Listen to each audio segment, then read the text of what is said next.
Praise the lord. దేవుని అతి పరిశుద్ధ నామమునకు మహిమ కలుగును గాక. ప్రియులారా, ఈ హోప్ ఫర్ టుడే వాక్య సందేశంలోనికి మిమ్మల్ని ప్రేమతో ఆహ్వానిస్తూ ఉన్నాను. ప్రత్యేకంగా ఈ దినము మన దేశమంతా కలిసి 80వ స్వాతంత్ర దినోత్సవాన్ని జరుపుకుంటూ ఉండగా మీకందరికీ హ్యాపీ ఇండిపెండెన్స్ డే శుభాకాంక్షలు తెలియచేస్తూ ఉన్నాను.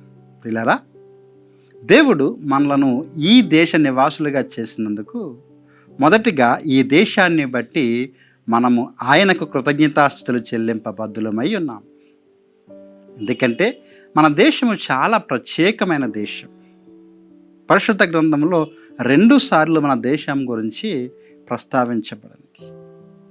అదే సమయంలో మన దేశము కొరకు ప్రార్థించాల్సిన బాధ్యత మన మీద ఉంది.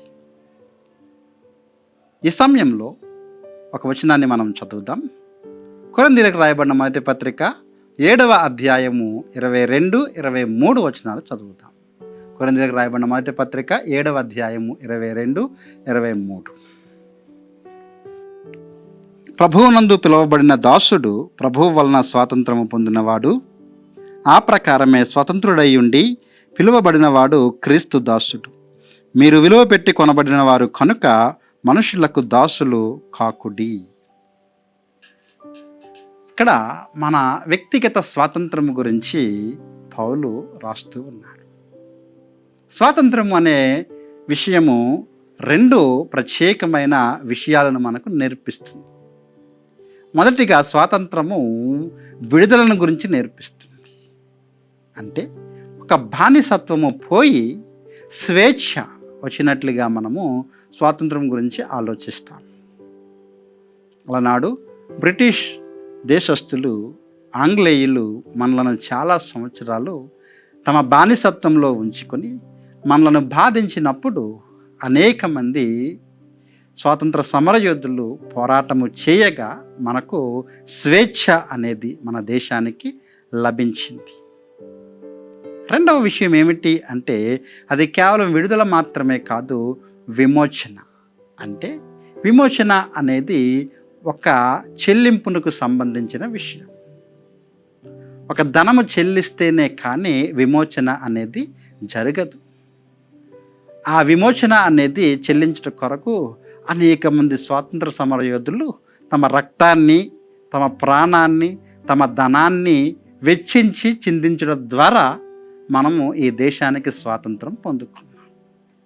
మన ఆత్మీయ జీవితాలను గమనించినట్లయితే ఈ 2 కూడా మన జీవితంలో ప్రభువు ఇచ్చారు. మొట్టమొదటిగా ఆయన మనకు విడుదల ఇచ్చారు.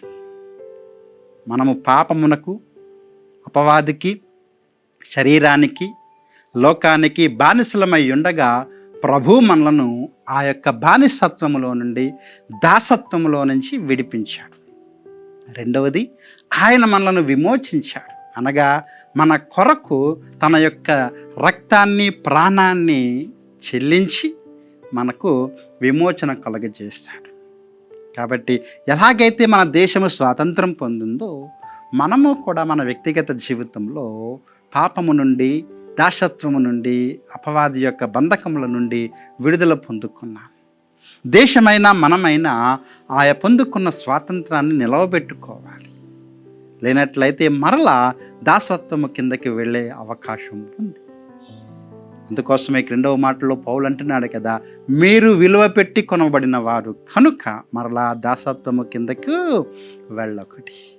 కాబట్టి ప్రభువు ఇచ్చిన ఈ స్వాతంత్రాన్ని మొట్టగా వ్యక్తిగత స్వాతంత్రాన్ని బట్టి, రెండవదిగా దేశ స్వాతంత్రాన్ని బట్టి దేవుణ్ణి స్తుతిస్తూ, మన దేశము కొరకు ప్రార్థిస్తూ, మన దేశాన్ని దేవుడు కనికరించి తన కృపను ఎల్లప్పుడూ మన దేశం పైన ఆయన చూపునట్లుగా ప్రార్థన చేద్దాం. ప్రేమగల ప్రభువా, కృపగల తండ్రి, ఈ మంచి దేశంలోనికి మమ్మల్ని ఉంచిన స్థితిని బట్టి మీకు వందనాలు చెల్లిస్తున్నాం. మా దేశాన్ని మీరు కాపాడండి. ఇదిగో ప్రభువా, ఈ స్వాతంత్ర దినోత్సవం మేము జరుపుకుంటూ ఉండగా కాశ్మీర్ మొదలుకొని కన్యాకుమారి వరకు దేశంలో ఉన్న రాష్ట్రములన్నింటినీ కూడా మీరు దీవించండి. దేశము అనునిత్యము కూడా ప్రభువా సమస్త విధములైన మంచితనము చేతను, సమస్త విధములైన సమాధానము చేతను నింపబడి దేశము వర్ధిల్లే కృప మీరు అనుగ్రహిస్తారని నమ్ముచూ ఉన్నాం. దేశ నాయకులను, పరిపాలకులను మీ చేతులకు అప్పగిస్తున్నాం. అదేవిధంగా ప్రభువా, నీ వాక్యం సెలవిచ్చినట్లుగా మేము కూడా వ్యక్తిగతముగా స్వాతంత్రము పొంది మా స్వాతంత్రాన్ని దుర్వినియోగపరచక ప్రభువా నిలవబెట్టుకునే వారంగా మమ్మల్ని ఉంచుతారని నమ్మచ్చు. యేసు నామంలో ఈ ప్రార్థన అడిగి వేడుకుంటున్నాము తండ్రి, ఆమేన్. మరొకసారి స్వాతంత్ర దినోత్సవ శుభాకాంక్షలు. దేవుడి మనల్ని దీవించును గాక.